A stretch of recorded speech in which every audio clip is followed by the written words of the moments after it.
मान ल कि काल झगड़ा होता है एक दूसरे के, वहू में दिक्कत। आज सबके एक दूसरे से प्रेम हो गई, एहू में दिक्कत। ए महाराज, सबसे नहीं, सब दुनिया प्यार करता है तो हम आज यहाँ बैठ के इतना बोल पा रहे हैं।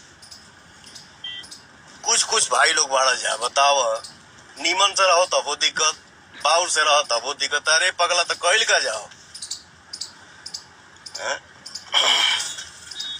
घर के छोट लड़का के अगर गोदी में बैठा के खिलाओ, अपने जंघा पे बैठा के, और लड़कवा अगर जांग पर पेशाब कर देवे तो का जांगवा काट के फेंक दिए, ओकरा के साफ कर जाई। क्या तुम लोग बात करते हो यार।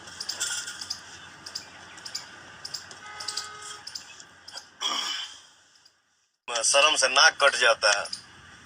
महान हो तुम लोग यार, क्या बोलूं। तुम लोगों के मुंह लगना और 10 किलोमीटर पैदल चलना वही बराबर है। लेकिन फिर भी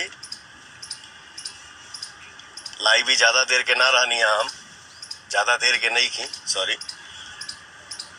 लेकिन जाते जाते हम ये कहब कि आप लोग भाई हो, भाई ही रहोगे।